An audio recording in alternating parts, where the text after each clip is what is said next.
ফতুল্লা নাগরিক উন্নয়ন ফোরামের উদ্যোগে আজকের এই নৌ ভ্রমণের শুরুতে আমাদের এই প্রারম্ভিক এই আলোচনা সভায় উপস্থিত বিভিন্ন সামাজিক সংগঠনের নেতৃবৃন্দ।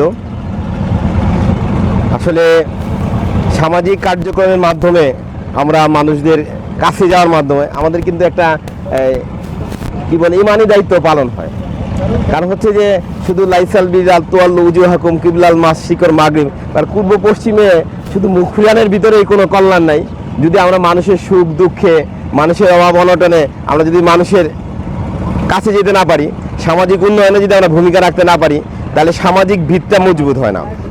এই জন্য সামাজিক ভিতকে মজবুত করার জন্য আপনারা যে উদ্যোগ নিয়েছেন, নিঃসন্দেহে আল্লাহ রাব্বুল আলামিন আপনাদের এই নেক নিয়তকে অবশ্যই মূল্যায়ন করবেন। আপনাদের জন্য আল্লাহ রাব্বুল আলামিনের কাছে উপযুক্ত যাজা কামনা করছি।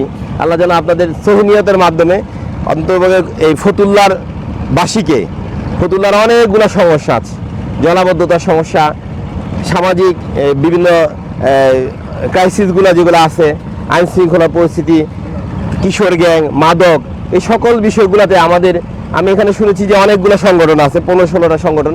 তো সকল সংগঠনগুলোর এই কার্যক্রমটা একটা সুস্পষ্ট হওয়া দরকার। যারা ক্রিয়া নিয়ে কাজ করেন, ক্রিয়াতে তাদের কি পারফরমেন্স, কি করতেছেন, সুবিধা অসুবিধা, তারপর হচ্ছে যারা সামাজিক সংস্কৃতি উন্নয়নের জন্য কাজ করেন, সাংস্কৃতিক অঙ্গনে তাদের কার্যক্রম, যারা দুস্থ অনাথদের সেবায় নিয়োজিত আছেন তাদের কার্যক্রমের পরিধিটা কি, তাদের কী ধরনের সহযোগিতা, সব কিছু মিলে দিলে যদি বিষয়টা, আমি কিছুক্ষণ মারুফ ভাইকে বলছি যে যদি এই বিষয়গুলো কি কি করে, কারা কি কাজ করতেছে, কাদেরকে কী ধরনের সহযোগিতা দিলে তারা আর একটু বেশি ভালো কার্যক্রম করতে পারে।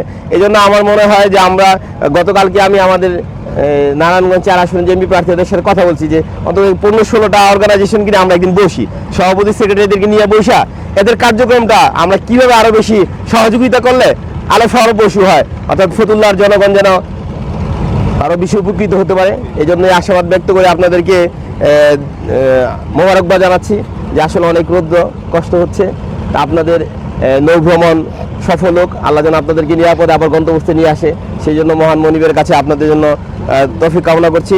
আল্লাহ সবাইকে সুস্থ রাখুক ভ্রমণকালীন সময়ে। ওমা তৌফিক ইল্লা বিল্লাহ। আসসালামু আলাইকুম ওয়া রাহমাতুল্লাহি ওয়া বারাকাতুহু।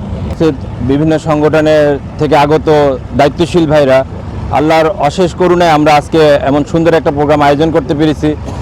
তো আমাদের আজকের প্রোগ্রামটা যেন সাফল্যমণ্ডিত হয়, এই জন্য সবার পক্ষ থেকে যথাযোগ্য দায়িত্বশীল আচরণ আমরা আশা করব। আমরা চাইব যে সবাই যেন তাদের যথাযোগ্য সচেতনতার মধ্য দিয়ে আমাদের এই নৌ ভ্রমণটাকে সাফল্যমণ্ডিত করতে পারি। তো আলহামদুলিল্লাহ